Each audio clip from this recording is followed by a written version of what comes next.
할렐루야. 오늘 하나님께서 우리 허락한 귀한 예배를 통해서 귀한 말씀의 은혜를 나누는 그런 우리 모두가 되기를 원합니다. 오늘은 지난 시간에 이어서 두 번째 본문의 말씀을 가지고 함께 교제를 나누기를 원합니다. 지난 시간에 말씀을 드렸던 것처럼 우리는 자녀들에게 어떠한 삶의 유산을 물려줄 것인가에 대한 이야기를 나눴습니다.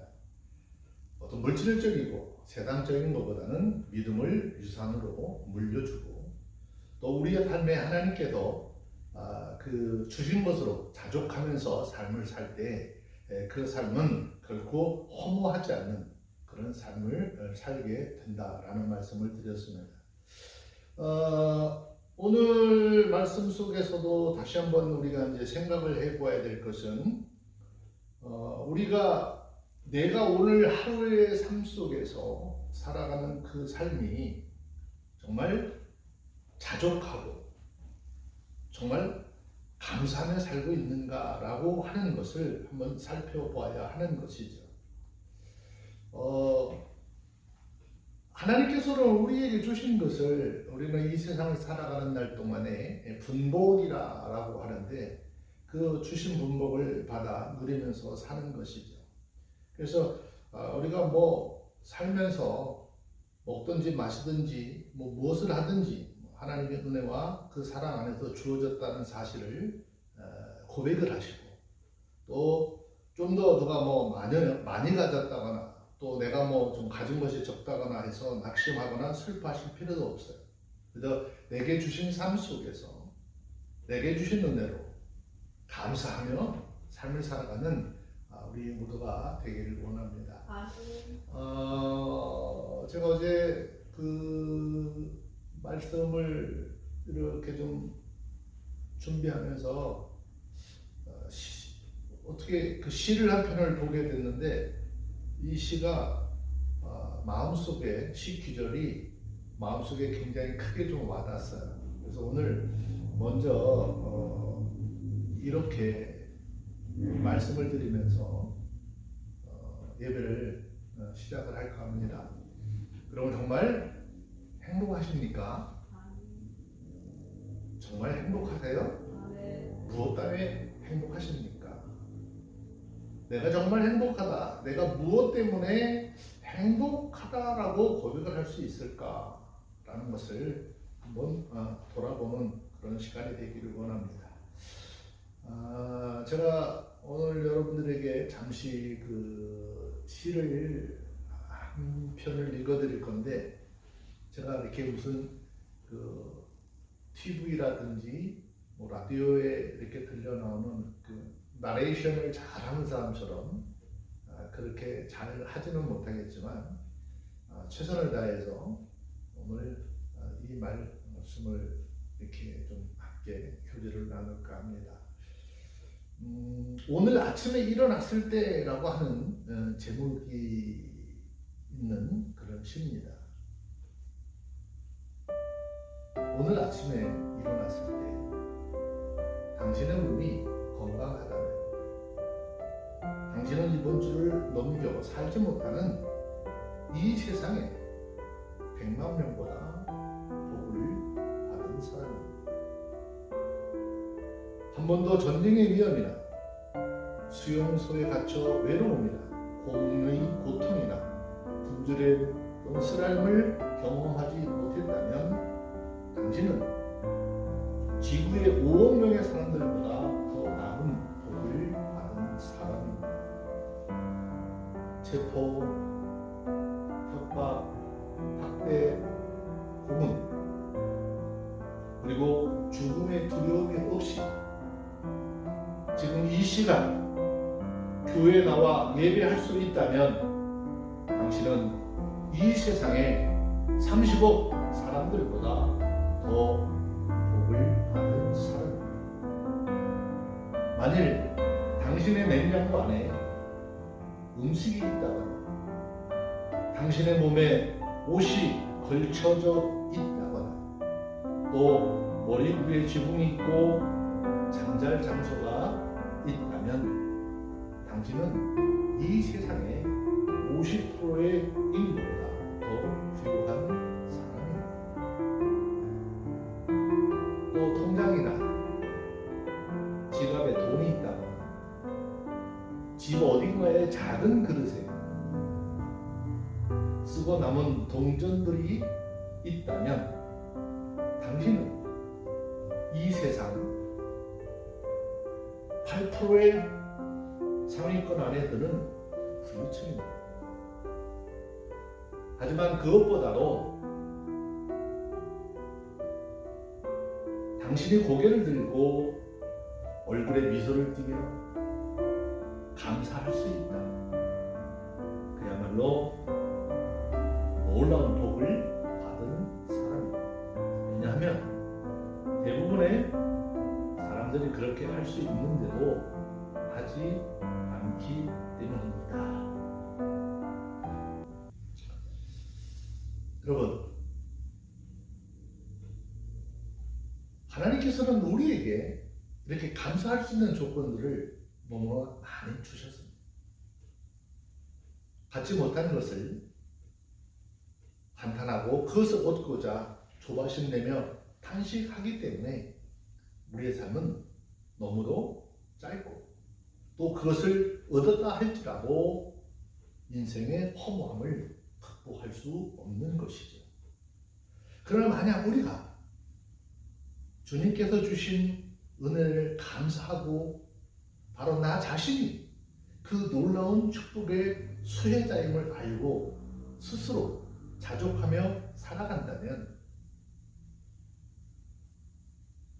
그보다 더 큰 은혜는 없을 것이고 또 삶을 살면서 허무함을 극복할 수 있는 아마 큰 힘이 되지 않을까 생각을 합니다. 그러므로 매 순간 하나님께서 우리에게 주신 것으로 인하여 감사하되 주신 것을 아름답게 선용하고 또 내게 주신 것으로 인하여 자족하는 삶을 살아가며 주님으로부터 주어지는 참된 평안과 기쁨을 얻는 모든 하나님의 사람들이 되어주시기를 주의 이름으로 부탁을 드리겠습니다. 25절 말씀에 보면 먹고 즐거워하는 일에 누가 나보다 선하랴라고 했습니다.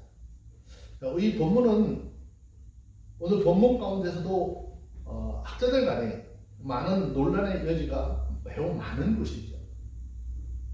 논쟁의 쟁점은 나보다라고 하는 말로 번역된 히브리의 원어를 어떻게 보느냐에 따라서 내용이 달라지기 때문입니다.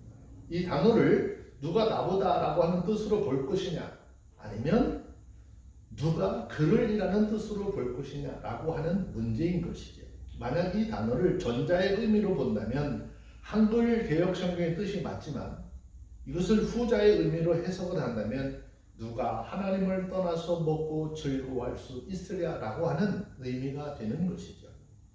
그런데 이러한 본문의 뜻을 이해함에 있어서 생각을 해야 될 것은 오늘 이 본문에 위치한 단락의 주제가 여호와 안에서 인생의 절대 허물을 극복하는 것이라는 것이죠. 이러한 맥락에서 볼 때 본문은 누가 그를 떠나 먹고 즐거워할 수 있으랴라고 하는 말씀으로 이해하는 것이 더 합당할 것이다 라는 것이죠. 자, 이러한 이해를 가지고 오늘 하나님의 말씀을 보면 표준 세번호 번역 성경에 보면 그분께서 주시지 않고서야 누가 먹을 수 있으며 즐길 수 있겠느냐라는 내용으로 기록을 해놓았습니다. 여러분, 이것은 단지 작은 것에 만족하며 살아갈 수밖에 없는 소박한 아주 작은 시민의 입에서 나온 고백일까요? 그렇지 않아요. 남부를 것 없이 모든 것을 누려보았고 모든 것을 다 수용해 봤어요. 세계 최고의 위치에서 천하를 호령하던 왕의 입에서 나온 고백인 것입니다. 아무리 짜릿한 쾌락을 누리고 산의 진미로 배를 채우고 또 호의호식을 한 인생이지만 그 자신의 삶에 하나님이라고 하는 존재가 빠져버리자 그 인생은 어떤 즐거움도 기쁨도 없는 허탈한 인생이 되고 말았다라고 고백을 하고 있는 것이죠. 그렇습니다. 여러분, 인생의 불행과 허무는 다른 곳에 있는 것이 아니에요. 알코올 중독에 걸려서 술 없이 살 수 없는 인생, 마약 중독자, 또 길거리 노숙자만 이러한 불행과 허무함을 가지고 살아가는 것이 아닙니다. 하나님이 없는 자라면, 그분으로부터 공급받는 은혜를 모르는 사람이라면 모두가 불행하고 허무한 인생을 사는 것 뿐이죠. 그럼 찬송가 470장 내 평생에 가는 길이라고 하는 찬양을 잘 아실 거예요. 이 찬양의 작사자가 자기의 삶이 평안하다라고 고백할 수 있는 것은 그의 인생이 순탄하고 늘 잔잔한 강 같아였을까요? 그렇지 않아요. 찬양의 가사를 깊이 묵상을 해보면 큰 풍파로 무섭고 어려워도 자신의 삶을 향하여 마귀가 삼키려고 입 벌리고 달려와도 주께서 함께 하시고 나와 함께 하시는 그 주님이 대장 되시기에 내 영혼이 편안해, 내 영혼이 평안해 라고 고백할 수 있는 것입니다. 사랑하는 성도 여러분, 오늘 우리도 이 분명하고도 명확한 사실을 인식해야 합니다. 인생을 의미 있게 하며 즐겁게 하고 기쁘게 하는 것은 오직 하나님께서 우리와 함께 하시기 때문에 가능한 것이지. 그런즉 인생의 모든 허무와 절망을 극복할 수 있는 것은 오직 하나님이 나와 함께 하심만으로 가능하다라는 사실을 기억하시고 하나님과 동행하며 그 하나님 안에 거하며 그분으로부터 끊임없이 주어지는 은혜와 사랑을 공급받아 누리는 저와 여러분들이 다 되어주시기를 주의 이름으로 축원합니다. 또 하나 26절의 말씀에 보면 하나님을 기쁘게 하는 인생이 참 지혜와 체하지 않을 희락을 얻을 수 있다라고 했습니다. 26절 말씀해 보니까 하나님이 그 기뻐하시는 자에게 지혜와 지식과 희락을 주시나니 죄인에게는 노고를 주시고 저로 모아 쌓게 하사 하나님이 기뻐하시는 자에게 주시나니 이것도 헛되어 바람을 잡으려는 것이로다 그랬어요. 자, 여기서 하나님이 그 기뻐하는 자라고 하는 이 말을 직역을 하면 어떤 의미냐면은 하나님 앞에 선한 자라는 뜻입니다. 요컨대 하나님 앞에서 올바른 믿음의 삶을 살아가는 사람에게 하나님께서는 지혜와 지식과 희락을 주신다라는 말씀입니다. 그렇다면 여기에서 지혜와 지식이라고 하는 것은 무엇을 의미하는 것일까? 이것은 무엇보다도 잠언서에서 솔로몬이 누누이 강조하고 있었던 것처럼 하나님을 아는 지혜를, 하나님을 아는 지식을 이야기하는 것입니다. 또 희락은 하나님 안에 거할 때 우리에게 주어지는 기쁨으로 이 세상의 그런 것들과는 비교할 수 없는 것이고 완전하며 충만한 샬롬이라고 하는 말의 기쁨을 말합니다. 혹시 본문을 보면서 하나님 안에서 살 때 대단한 부귀영화나 입신양명이라고 하는 것들을 얻을 것을 기대했던 그런 그리스도인들이 있다면 아마 대단히 실망했을 겁니다. 그러나 이런 마음은 매우 잘못된 생각인 것입니다. 본문의 말씀을 읽으면서 여전히 이러한 기대에 부풀어 있다면 그 사람이야말로 솔로몬이 말하는 인생의 끝자락에서 엄청난 실망과 좌절을 경험해볼 장본인이 될 것이기 때문에 왜냐? 지금까지 솔로몬이 거듭 반복하여서 이러한 인생의 허무함과 덧없음을 강조했기 때문입니다. 하나님 안에서 온전한 삶을 살 때 얻을 수 있는 것, 바로 하나님의 신령한 이치를 깨달는 지혜와 지식, 그리고 그 안에서 샘처럼 솟아나는 주체할 수 없는 큰 기쁨을 이야기합니다. 우리가 세상을 살면서 더 많이 가지려고 발버둥을 쳐봐도 내 것이 될 수 없고 인생의 참 의미가 될 수 없으며 죽음이라고 하는 그 낭떠러지 앞에서 모두가 다 벗어버려야 할 존재일 뿐, 우리가 세상에서 하나님께서 주신 참 지혜와 지식을 가지고 감사와 찬양이 충만한 희락의 삶을 산다는 것은 세상 눈으로 보면 별거 아닌 것처럼 비춰질 수도 있습니다. 그러나 여러분, 믿음의 눈을 떠서 보시면 이건 참으로 놀라운 것입니다. 왜냐하면 거기에는 세상의 어떤 권력자도 재력가도 얻지 못하는 인생의 참된 의미와 가치가 있기 때문입니다. 생명의 단절이 아닌 영원한 생명과의 연결되는 능력이 있기 때문입니다. 사랑하는 성도 여러분, 오늘 우리는 이 말씀을 들으면서 우리 스스로를 한번 돌아볼 수 있기를 부탁을 드리겠습니다. 과연 나는 참 지혜와 지식을 소유하고 있는지, 여러분들의 내면에 이 세상에서 빼앗아갈 수 없는 놀라운 기쁨과 희락이 넘치고 있는지, 만약 그렇지 않다면 여러분의 삶은 지금 대단히 죄송하지만 잘못된 길을 가고 있는 것입니다. 그리고 그 길에서 돌이키지 않으면 마지막 날 감당할 수조차 없는 허무함의 승잔을 맛보게 될 것입니다. 그러므로 그 길에서 돌이켜 하나님 앞에서 선한 삶을 살고 그것을 위해 열심을 다하는 삶으로 살아가시기를 바랍니다. 비록 이 세상에 사회적으로 세상적으로 지대한 성공을 이루지 못했다 할지라도 누구도 소유하지 못한 신령한 지혜와 지식, 영원히 쇠하지 않는 기쁨과 즐거움을 소유하게 되는 것입니다. 그것이 세상에서 가장 의미 있고 가치 있는 삶을 살아가는 유일한 비결이기 때문입니다. 나는 예수 안에서 머물고 그분의 인도함을 따라 살아가는 우리 모두가 되어주시기를 주의 이름으로 부탁을 드리겠습니다.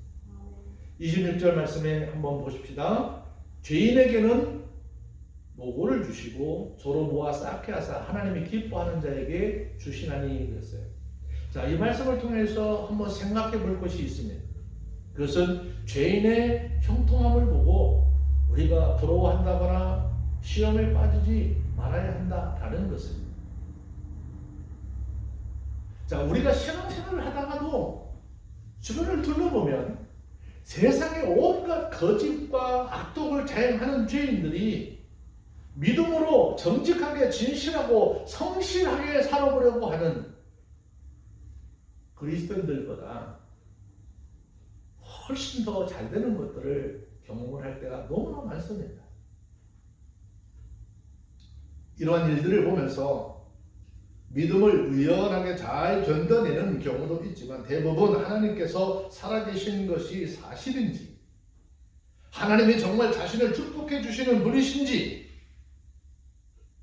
신앙생활 다 때려치고 남들처럼 수단과 방법을 가리지 않고 돈을 버는 일에 혈안을 내어야 하는 것인지, 자신이 지금 하는 신앙생활에 회의에 빠지는 경우들이 비일비재하게 많습니다. 성경을 보면 욥과 같이 당대 의인도 이와 같은 문제로 시험에 들어서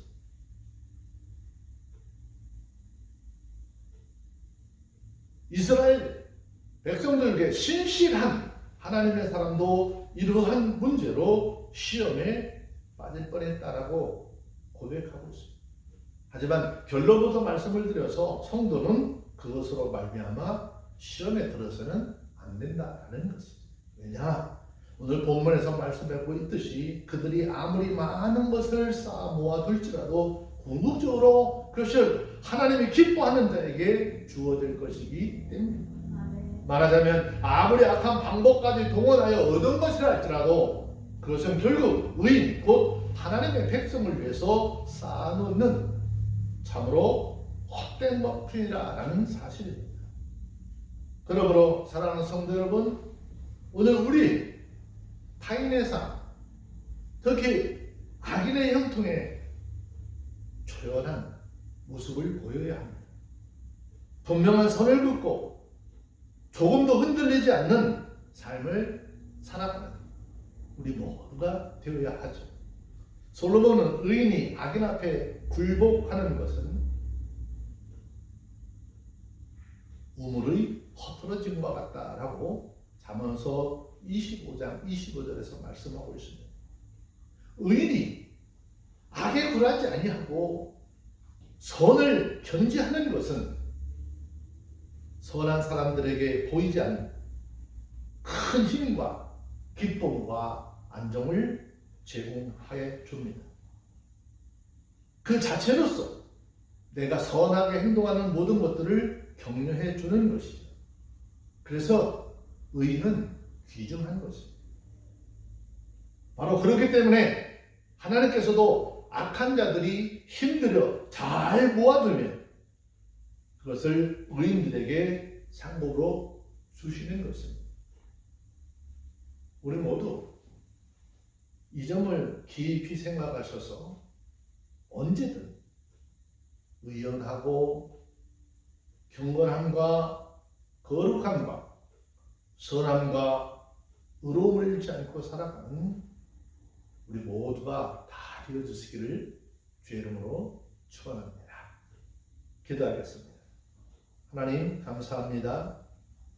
주의 은혜 가운데 전도서의 말씀을 가지고 2주간에 걸쳐서 말씀을 전했습니다.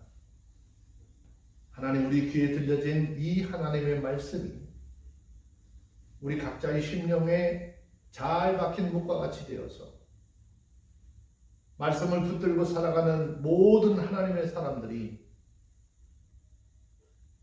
악한 자의 형통을 바라보며 그들의 잘됨을 바라보며 믿음이 흔들리지 아니하도록 붙잡아 주옵시고 날마다 하나님의 말씀 안에서 주님이 주시는 기쁨과 평안을 맛볼 수 있는 삶이 되게 하여 주옵소서.